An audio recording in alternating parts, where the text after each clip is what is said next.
Good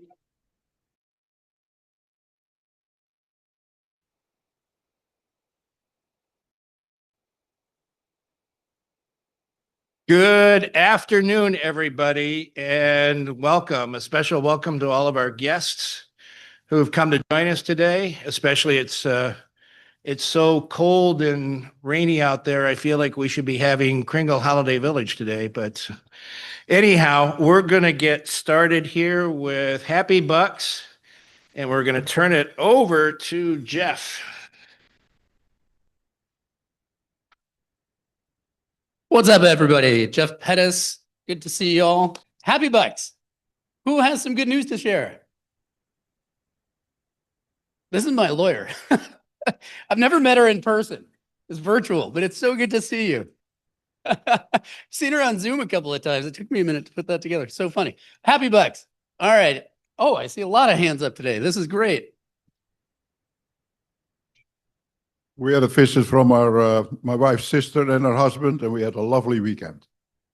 Fantastic. Thank you, Rude. Who else? I saw a couple other. Tomas. We had good news. We had a engagement this last weekend. My daughter, my youngest, is getting engaged, and she also graduated college, SDSU, San Diego. And so that was a great trip out. She came out and visited for a week. Fantastic, and congrats. There you go. Thanks, Jason. So got a happy $5. My daughter is being sponsored by the club. She's going to do the Rotary Youth Exchange this summer. She's got a match for a great person down in Brazil. So she's going to go down for 3 weeks, spend 3 weeks down there. The daughter from the family down there is going to come and spend 3 weeks up here, and we're going to bring them to the Rotary meeting when they're here together. So we're looking forward to that. So happy for that. Awesome, awesome. Thanks, Walt. Thank you. So my daughter is expecting her second baby in October. So I'll be a granddad twice. So everybody needs to support her. Her and her husband are farmers, and they set up at the downtown Greenville Farmers Market Saturday mornings, right in front of the, right across the street here on the other side of the street. They have flowers, beautiful flowers and vegetables. They also have a U-Pick on Friday nights where you can go and pick flowers, have a picnic, and enjoy their scenery. It's only 10 minutes from downtown Greenville. It's the closest U-Pick farm there is. It's Rabbit Crest Farm. So support my grandbabies. That's awesome. Congrats. Thank you.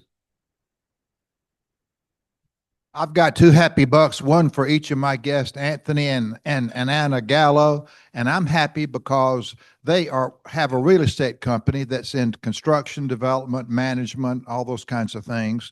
And they live downtown and they work downtown. And I told them the only thing to complete your life, life comes in threes, is to be a member of a Rotary Club downtown. And I purposely sat where I'm sitting because to get out, they've got to walk by all of you. So linger, and if you agree with me, talk to them and make sure that they've come to their senses and come to that realization. So when will you be joining? Okay, I'm not going to be. Happy Bucks. Yeah, Christina. I'm very happy today because I brought my husband Uli to see where I'm going every second Tuesday of the month. And I would like to thank him for his hard work and dedication, because that only gave us the opportunity to be here in Greenville and to be part of this wonderful Rotary Club. Thank you very much. Welcome, Uli. Thank you, Christina. Oh my goodness, this is amazing. I love that. Yeah, okay. Thank you for reminding me. I forgot it because 2 weeks ago I wanted to make a happy buck for my granddaughter that graduated from Syracuse. I almost forgot about it, but this week I made it. I grew up 45 minutes from Syracuse. Dinosaur barbecue. It's amazing. Oh, I'll come right back that way. Thank you. Okay, I'm showing off with a $20 bill today. And I am happy because I have had more closings in May of this year than I had all of last year together. So that's amazing. All right, I'm doing this on the IOU, right? There we go.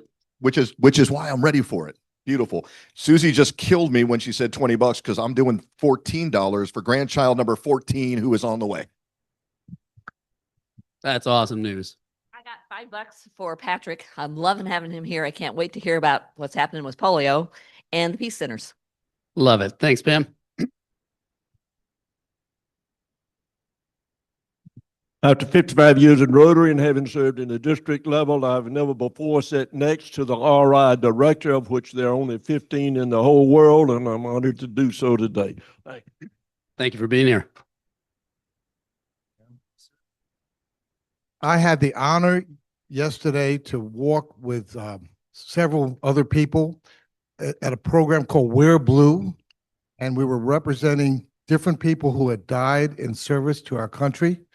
And I felt very honored to have two people that I actually wore on my shirt as we walked on the Swamp Rabbit Trail in this incredible way to honor people who have really done something.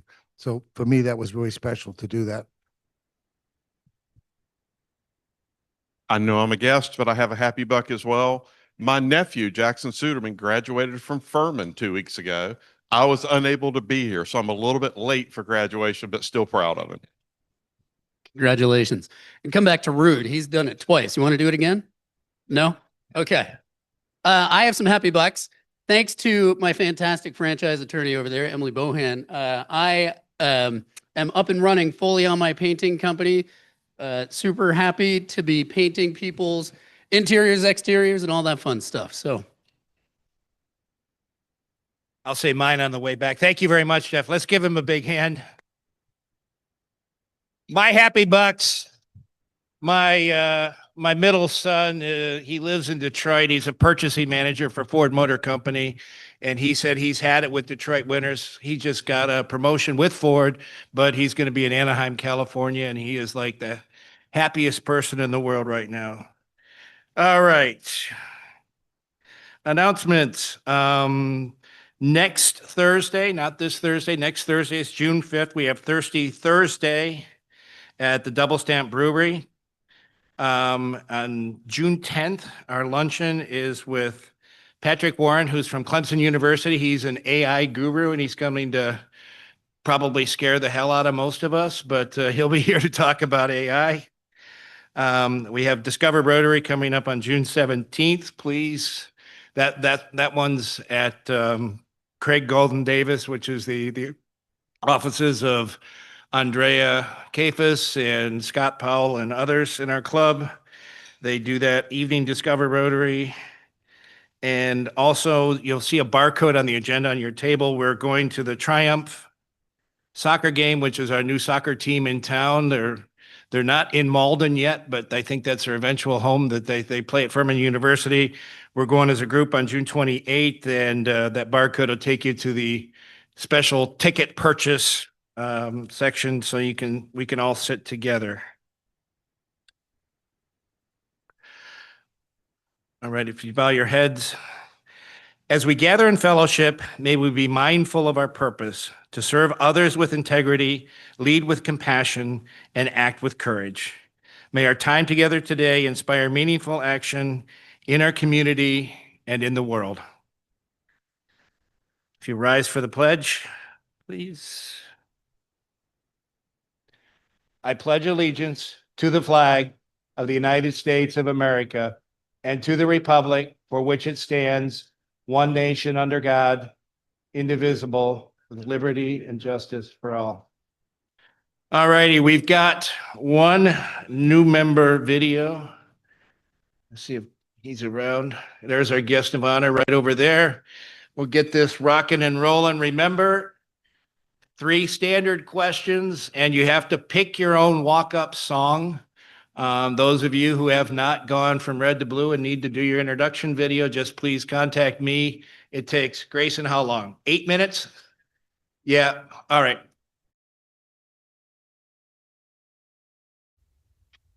My name is Grayson Fuller, originally from Southwest Florida, just south of Tampa, was born and raised there. I went to Auburn University for my undergraduate and then came to Greenville for the Clemson MBA program. My wife and I enjoyed our time here so much that we stayed. And I am currently working for Northwestern Mutual, where both my parents have been working for the last 32 years. So I am planning on continuing their legacy and working with them.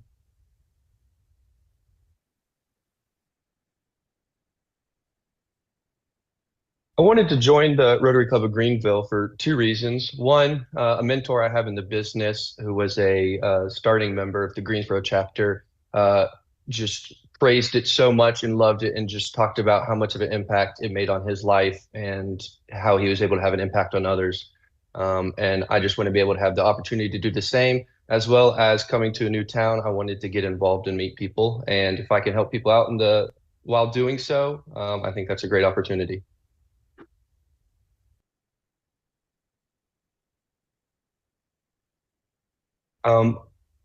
I was planning on joining the book reading to the children at Alexander Elementary, as well as the Youth Services Committee.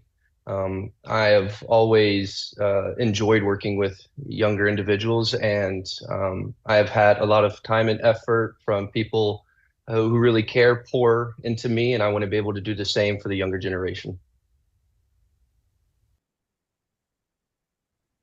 Hello, my name is Anne Marie Schell, and it's my privilege to welcome our guests today.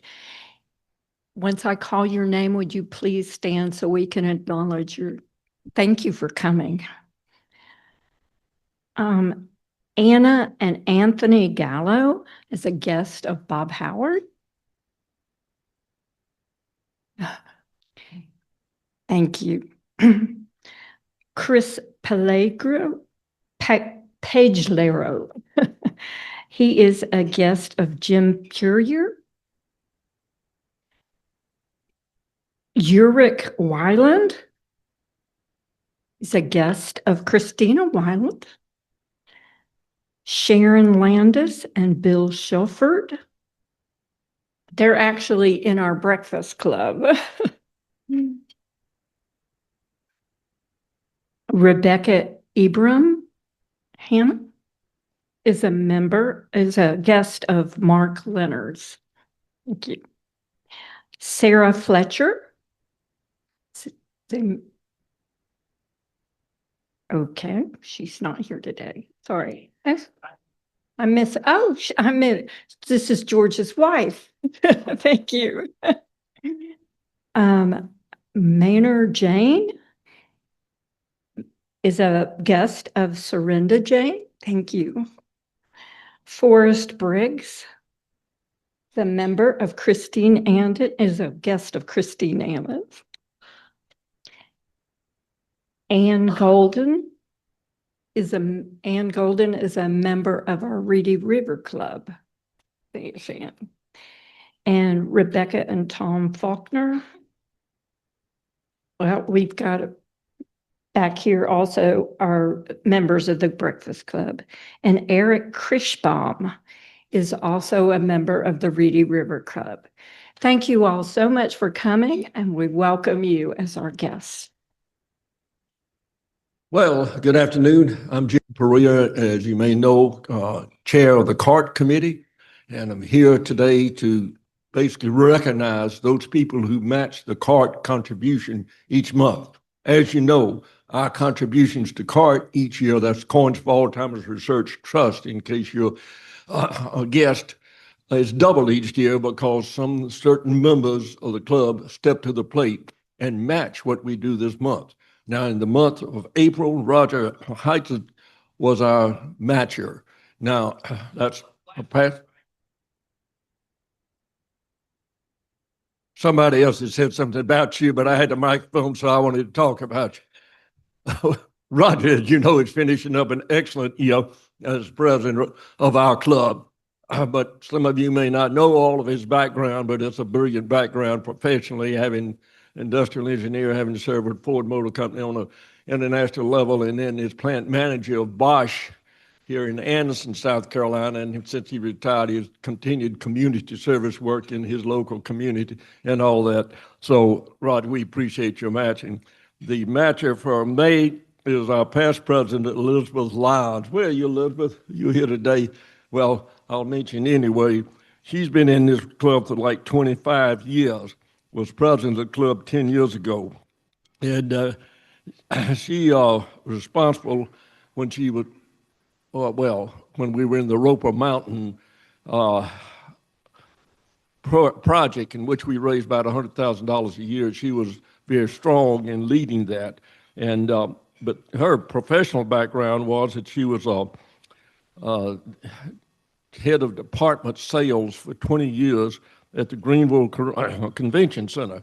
As you know, Greenville, like everything else we do here, is first class in the convention center and attracts a lot of people from over the world. She was in the world of convention centers and hotels for 35 years, and we appreciate her continuous service. So many of us older types, kind of retire and not do anything, but she continues to be active. Now, as far as CART, I want to mention to you briefly that this is a time of the year when the CART Foundation will meet next month in Charlotte, where I will be attending it. And at that annual meeting, they will award $2 million worth of contributions to researchers over the country from top places like Harvard and Mayo and what have you, for researchers who are doing initial work on Alzheimer's research. So that's an up-to-date. And I may ask you, please hit that bucket heavy. We're running behind last year, and somebody pointed out to me there's the QR code on there. If you don't know how to work it to contribute that, because a lot of people don't carry cash with them anymore, Roger will be glad to help you with that. Thank you.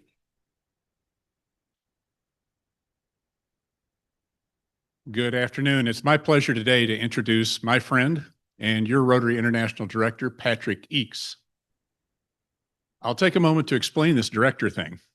There are only 17 directors on the board of Rotary International, of which Patrick is one. They're the group of volunteer leaders right below the Rotary International president.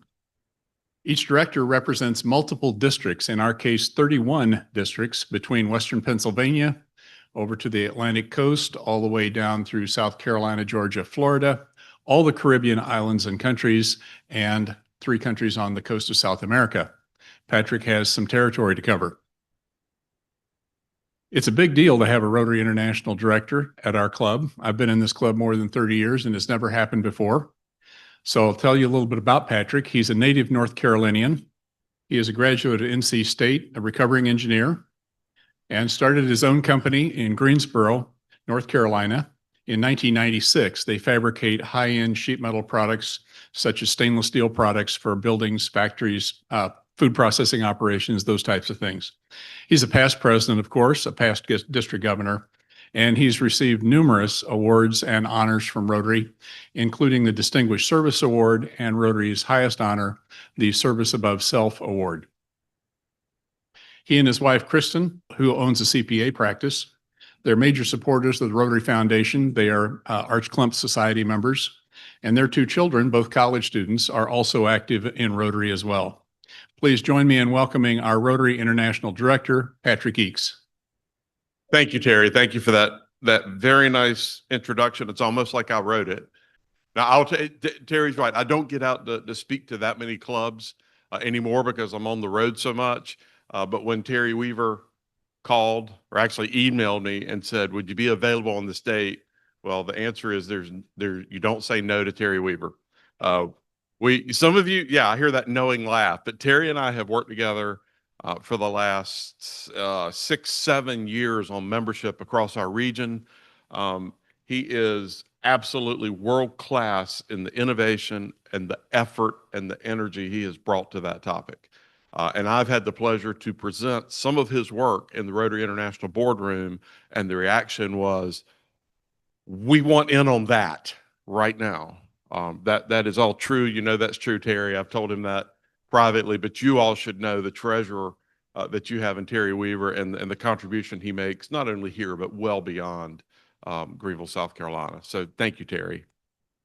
I also want to note my dear friend Tom Faulkner. We served as governors together in 2014-15, and his wife Becky, of course, who served as governor before that, right? Around 10, 11? I was guessing. Okay, I'm glad that worked out. And I have so many other friends here in the room who I've had the opportunity to serve with and will have the opportunity to serve with coming up. So thank you all for allowing me to spend a little bit of time with you today. You all are very strong in service to your community and frankly, service well beyond this community. I'm going to focus today on a couple of the programs of our Rotary Foundation. And just to be clear, there's Rotary International, which is the association of clubs like the one I'm in and this club. And then there's the Rotary Foundation, which is our charitable organization. It is a distinct legal entity, both not-for-profits, but Rotary Foundation is our charitable arm, and a significant force across the entire globe, with a reach that's really pretty phenomenal. So we have 7 main causes in our Rotary Foundation. I'm going to focus on a couple of those, one being peace and reduction of conflict, and the other being in our cause, which is to reduce disease. And I'm going to talk specifically about our polio efforts. So let's see, and I do have a clicker. Look at that. Okay, great. You might not know that Rotary has been in the business of peace for over 100 years. You might not even know we're in the business of peace, period, but we have been in the business of peace roughly for the same amount of time this club has been in existence. Following World War I, we established a scholarship program for German students to study in the UK and France, and for students from the UK and France to study in Germany, as a way of helping heal a world that was fractured by war. And in 1921, this 4th object of Rotary that I hope most of you can see was formally adopted at our convention, about bringing peace and goodwill and international understanding to the world. The UN conference that was held in 1945 in San Francisco, Rotary International was one of the primary consultants to put together the Charter of the United Nations. We had delegates there from 5 continents. We had several of our past Rotary International presidents, and we retain a status to this day with the United Nations. It's quite special. In fact, they have a day dedicated to Rotary every single year in acknowledgement of the contributions of Rotary, not only at that charter, but since then. And you might also not know, I'm going to talk a little bit more about polio later, but our polio eradication efforts have led to the putting down of arms, days of tranquility, as they're called, in all of the countries that you see here where there's been armed conflict. And they've said, okay, we will cease fire for a few days to allow you to vaccinate the children in these areas. So Rotary has been working for peace, as I said, for over a century, and over the last 25 years has taken that up a notch. And I'm going to focus mostly my remarks about peace on the programs that we've developed over the last 25 years. So about, let's see, I guess it was in the mid-90s, Raja Sabu, the first international president from India, was walking around Evanston, Illinois, which is where Rotary is headquartered and also where the Northwestern University campus is. And he said to himself, if a cereal company can have a management school, why can't Rotary have a school for peace? Well, Rotary, the boards of directors of both the Rotary Foundation and Rotary International agreed. And the peace centers that we now have were approved in 1999. In 2002, I'm looking now because I want to be sure I get my dates right. In 2002, the first master's degree programs were opened. And these master's programs are 15 to 24 month programs, graduate level, of course. And they're tailored a little bit different at different points around the world, but they involve field study that's self-designed by the Peace Fellows, as well as academic learning. And they have representatives there from fields you would expect, like mediation and law, but they also have fields represented that you might not expect, like urban planning, because the way we lay out our cities leads to the way we interact with each other. Poets, storytellers, musicians, lots of different backgrounds, all of whom are committed to peace. All of these Peace Fellows, and it is an incredibly rigorous selection process. I'll be reading applications starting in about a month. All of these folks have demonstrated their commitment to peace, their excellence in the work of peace. And what we do is we help them refine those skills further, and in some cases give them the ability to scale the programs that they have been undertaking in their home area. They always study in a country outside their home country. So if you are an American, you're going to go to one of the programs outside your home country, somewhere other than the US. You'll see here on this map in the darker blue, these are the 5 centers around the world that have the master's program. And of course, that includes, as you can see, University of Bradford in the UK, Uppsala University in Sweden, International Christian University in Japan. My district is sponsoring a Peace Fellow who's there now. The University of Queensland, it's in Brisbane, Australia. And of course, the American-based Peace Center, which is jointly co-sponsored by Duke and UNC Chapel Hill. And yes, you're probably wondering, like I am, how those two can work together for peace, but they do, and it is a very highly regarded Peace Center, only about an hour from my home. And it is incredible. The students take classes at both universities. They take advantage of those 2 universities being within 10 miles of each other. So tremendous there. Now, you also see 2 other certificate programs there. The certificate program was started in 2004. This is a shorter program, and it has less academic work and much more hands-on field work. These are people who get into the doing of the peace, if you will, much quicker. In 2018, the Rotary Foundation really did a top-to-bottom review of the peace programs. It said, let's assess where we are 20 years into this process. And as a result of that, we changed the certificate program a bit. The master's program pretty much unchanged, but the certificate program changed. And as a result, our first certificate program, which was in Thailand, it is just wrapping up now. The model that we're moving toward did not suit them as well, so that is wrapping up. But the first program that was established of this professional certificate is Makerere University in Uganda.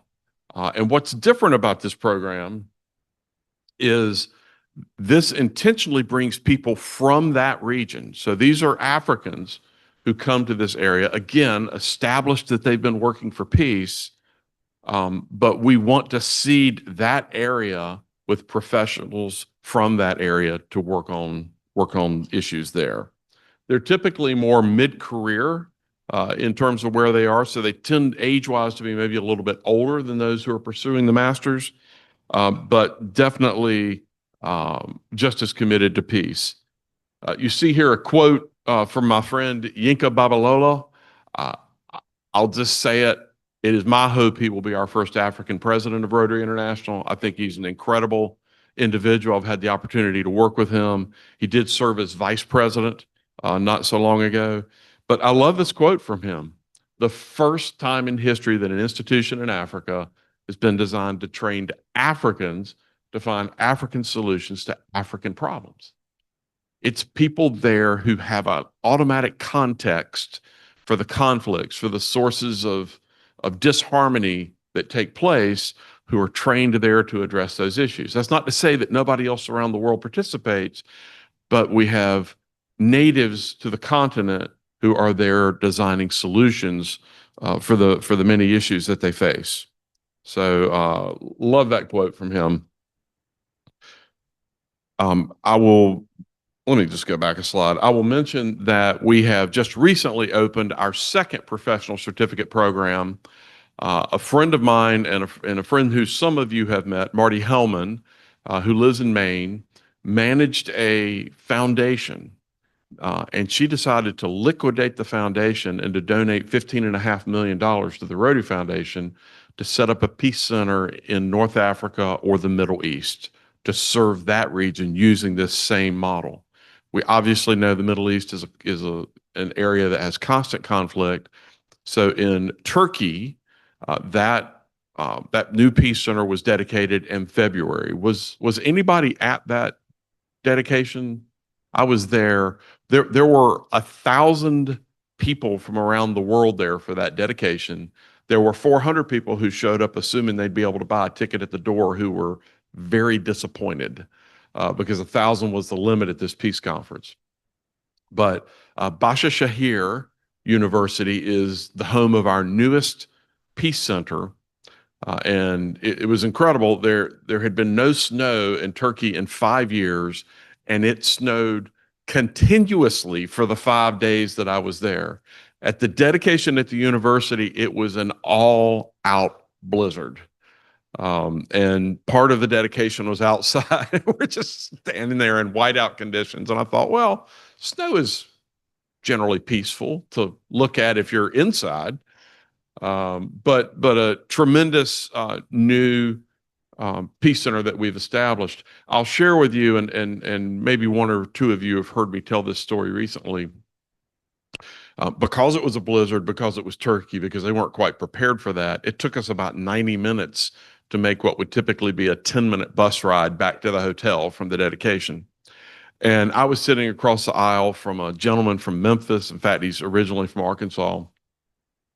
And my wife had met him and said he was a really neat guy. So we were talking across the aisle, and I said, well, what brings you here? And he said, I'm really dedicated to peace. I said, that's great. I said, what's the source of that for you? What drives you? And he says, well, I go to Israel every month and I bring together Palestinians, Gazans, and Israelis. So we know each other. He said, it's a different group each time. We come together. He was Jewish, which I didn't realize. He told me that during the course of our conversation. I said, well, that's incredible. I mean, you walk away from, he has a very large general contracting business, multi-$100 million business. And he said, I'm driven to do that. I said, oh, okay. We continued talking, and I just said, well, I think you're remarkable that you would take that kind of time to do that. And he looked at me and he said, well, my granddaughter was murdered in November 2023 by Hamas. And I said to him, there are many different directions you could have gone after that. And he said, this was the only direction I could have gone. He said, we need peace. We don't need more conflict. We need people who are activating peace, who are actively working to bring people together. And I thought to myself that I'm not sure that I would have had that in me at that point, but I'm glad that there are people like Nathan Lubin, my new friend there that day. And of course, that's the reason he was there in Turkey, to celebrate this new Peace Center that's been built to seed the entire Middle East and North Africa with highly trained, highly committed professionals. Of course, because Rotary makes that possible. I will share with you that we have identified the newest Peace Center, which will be in Pune, India, at Symbiosis International, very fine university there. It's scheduled to open in February of 2027. So it will serve Southeast Asia, also other parts of Asia. And we're actively starting the search now for a new Peace Center that will be housed in Latin America, country to be determined, sort of shooting toward 2030 to have that new Peace Center open. So we have 7 that are operating right now, 5 masters, 2 certificate. We have 2 more certificate programs on the way. And at this point, we've already seeded the world with 1,900 highly trained, very motivated professionals who are dedicating their lives to bringing a more peaceful planet to not only all of us, but to future generations. I think all of us as Rotarians can be proud that we're providing that kind of opportunity and giving that kind of gift to the entire world. Now, I'll mention the funding for this. There are many causes, many needs across the world. This particular program has drawn a lot of money given to endowed funds whose earnings help support this program. There are also many districts around the world who use what's called district designated funds. This is money that's given to the Rotary Foundation, about half of which is returned to the discretion of districts. Many districts allocate money to help allocate their district designated funds to help support the peace programs around the world. There's over $100 million in endowed funds right now, and it's been averaging about 12%. So you don't have to be a recovering engineer to figure out that's about $12 million a year plus the district designated funds. And I bring all that up, not to get too far into the weeds, but to say there's been so much support and endowments for our peace centers that it leaves a lot of the other money we have available to support the types of projects this club and your district have undertaken, particularly in Latin America, because you all have been so strong in that area. So I put a few of the frequently asked questions, if you will, about the peace centers. No geographic or age requirements, although there is some work experience requirement for the programs. May 31st is the deadline. So if you don't already have someone identified, you're probably not going to make it this year. But you can start thinking about that for May 31st of 2026. It notes that acceptances will be in October. Like I said, I'll be reading applications late June through late July, evaluating those and working with the universities. That is something that any Rotarian can do. So if you have an interest in evaluating these applications that come in, and if you want to be inspired by all of the applications, not just those who are chosen, it's pretty remarkable.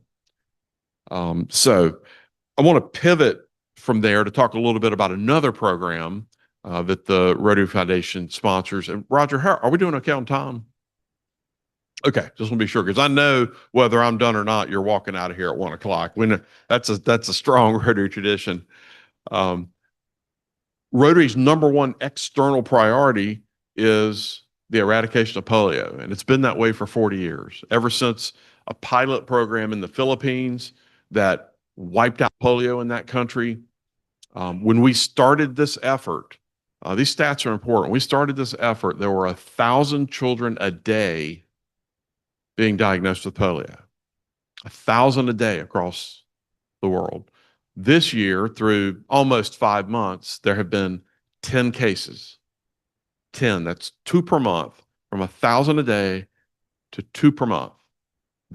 Yeah.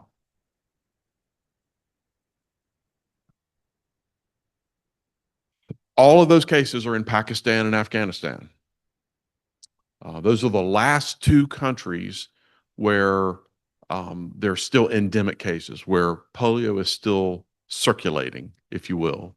Now, when Tom and I went to our last big training to be district governors, and it's called International Assembly, at that time we still had 4 countries left: India, Nigeria, Pakistan, Afghanistan. The acronym PAIN was used for that, for those 4 countries.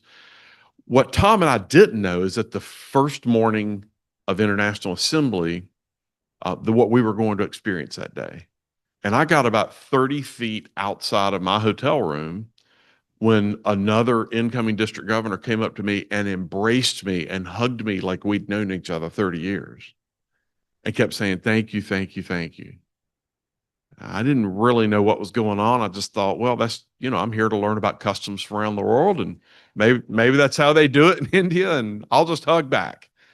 But it happened again before I actually got to breakfast that morning. And what I didn't know that was coming was, on stage that day, they announced that it had been 3 years since there had been a wild polio case in India.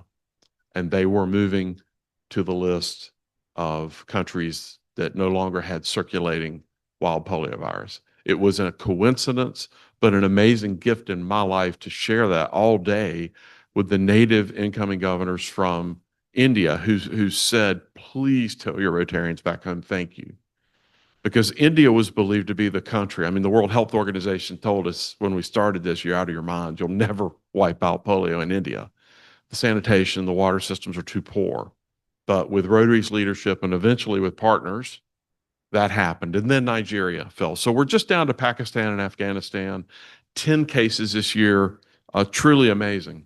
Now, many of you are probably out there thinking that we're in a different time in terms of the view of vaccinations. The current administration is taking a different view on vaccinations. It's taking a different view on the way it allocates federal money. And the U.S. government has given $265 million to this effort annually for many years. It has done that through the World Health Organization primarily and through USAID. And of course, funding to both of those entities has been cut off. So although there is $265 million available in the current budget year, there is no mechanism for that money to be distributed, and it is unknown if it will be distributed. And there is no money allocated in the next budget cycle. So that is obviously a big hole in the bucket in terms of the effort worldwide. But I will say this, Rotary started this effort alone. We started this alone, said this is our commitment to the children of the world, and we're going to finish this even if we have to do it alone. We as Rotarians will keep our promise. We will eradicate polio.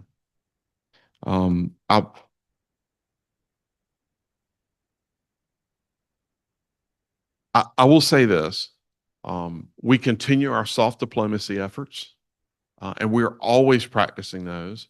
Just last week, actually a week and a half ago, we held a reception at Capitol Hill to thank those lawmakers who have been solid supporters of that funding. We do that annually. Mitch McConnell, who obviously doesn't have the power that he once did, is a polio survivor. Marco Rubio, our Secretary of State, his grandfather had polio. They know what this is. They know what it does. So we continue to practice soft diplomacy. We've been up to see many congressmen back in March, just as we were starting to understand the gravity of some of the policy changes. We also have practiced soft diplomacy in Afghanistan, where there's been a governmental change, and they said no longer can you go door to door giving vaccinations. But over time and gaining trust, we're now able to set up at mosques where moms will bring their children to be vaccinated. So we are never giving up. And I'm quite confident, at least for the next many years, we will not be alone in this fight, because the Gates Foundation has renewed its commitment of $100 million a year for the next 3 years to help with the situation. And kind of out of nowhere, the Kingdom of Saudi Arabia has stepped forward with $100 million a year for each of the next 5 years. So that is $100 million that has not been there and will obviously replace a good bit of what we are not receiving now from the U.S. government. So as I said, I'm confident that we will finish this job. But it will be a challenge, and it'll be something that we will need all of you and all of us who are involved with Rotary across the world to continue to support to make that happen. So I think maybe I'll stop there. And where are we on time? Do we have time for questions? 5-6 minutes for questions. I usually take 8 minutes to answer a question, but we can make an exception this time. So anybody have a question? Yes, ma'am. Sure. The question was prefaced that you think it's a good idea that we have these peace centers, and wanted to know if there are any particular positive outcomes. I can share a couple from personal experience. We have, most of you will be aware that you have a district conference each year. At a zone level, for our 2 zones, we have something called Zone Institute, which is much like district conference for district governors. And we had a peace fellow who spoke in Pittsburgh, where we held it this past fall, named Will McInerney. I happened to have sponsored him, which is why he said yes when I asked him to fly across the Atlantic. Will went to the University of Bradford, where he studied the use of language to reduce gender-based violence.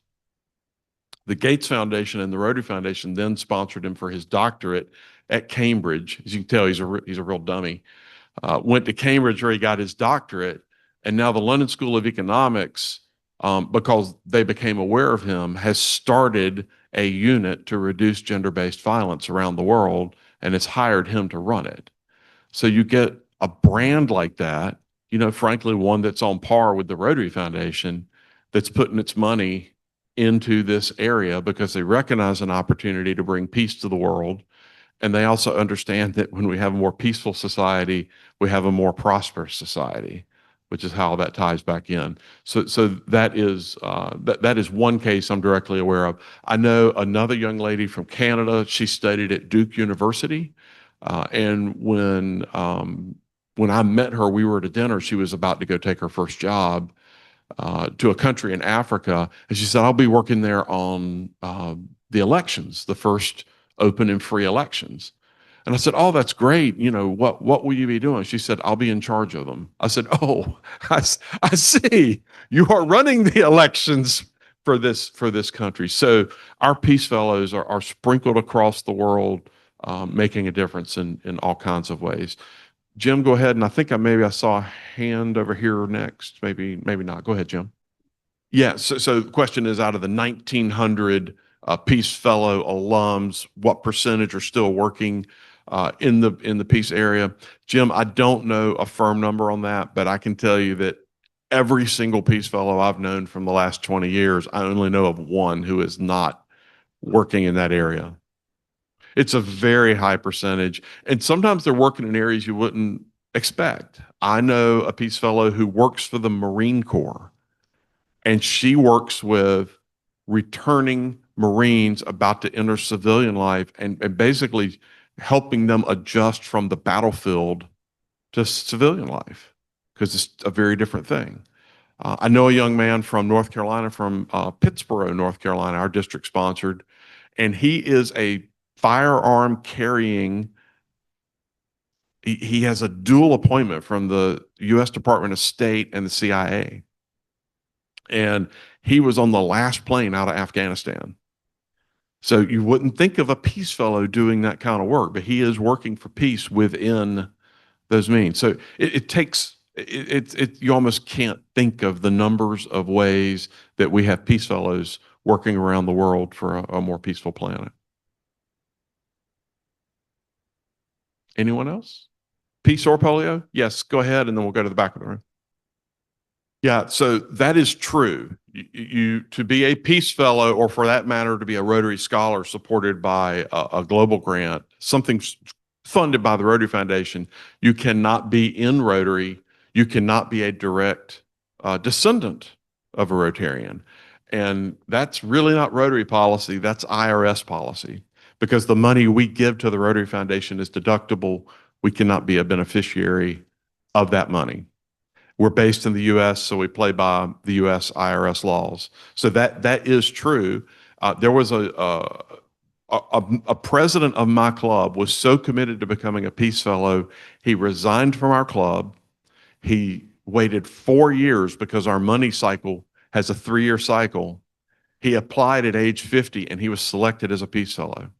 And a tidbit for this, he was going to Queensland, to Australia, primarily working in mediation. He was an avid bicyclist, was hit by a truck, traumatic brain injury. I really didn't think he was going to make it. He was left without the ability to feel emotions. He feels no joy. He feels no sorrow.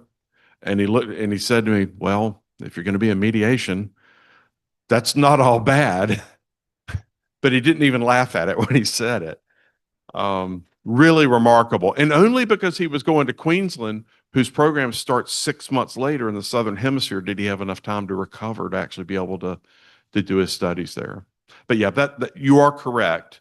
And that I always mention that at orientations for new members at our club. And one time I had a person back away because his daughter was applying for a Rotary scholarship and he didn't want to jeopardize that. So I know I saw a hand back here. One more, last one. So the question is, do we have assets in Afghanistan, Pakistan? What do you mean by assets? Oh, absolutely. So we have significant assets.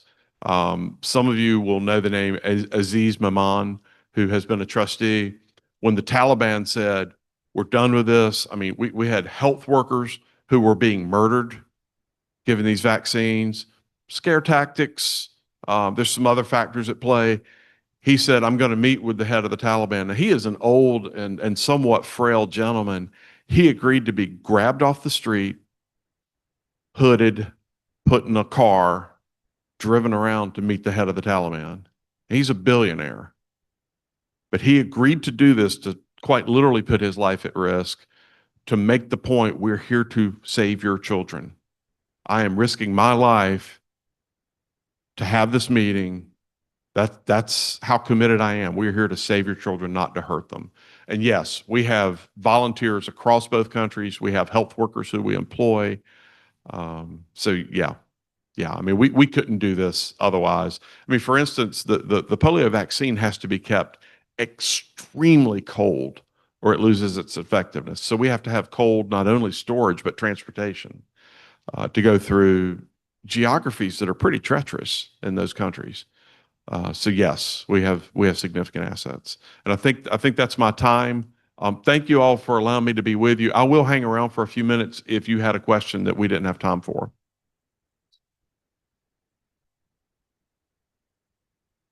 Thank you, Patrick. That was very good. The amazing thing to me, I realize I'm older than most in the room, but when this whole thing started with 1,000 a day at polio, that was 1984, right? Really not I was in college then. That's really not that long ago. 1,000 diagnoses a day.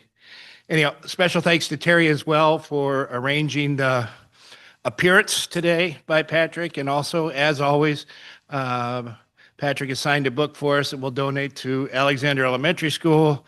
They won't need it until September. I did my last reading last Thursday of last week.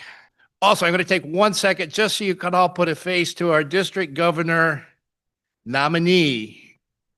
So he's to you. David Brenner, our assistant governor last year, will take over next year. And Eric is next in line to be our district governor. He'll be district governor Jeremy's year, 26, 27. Okay, very good. All right, I got a slide, Terry. I'll try to remember this month. My 4 things, and we're doing pretty good on all this stuff this year. But again, thank you to all of you who took the survey. You should hear from committee heads in the next week or so. But again, volunteer. Kringle's big, but volunteer. Get involved with your club. Bring somebody to Discover Rotary. We had a pretty good session today. We've got afternoon sessions, evening sessions. Please bring a friend to Discover Rotary. Get engaged in the club, and last but not least, have some fun. So with that, will you rise and we'll do our 4-way test of the things we think, say, or do. Is it the truth? Is it fair to all concerned? Will it build goodwill and better friendships? Will it be beneficial to all concerned?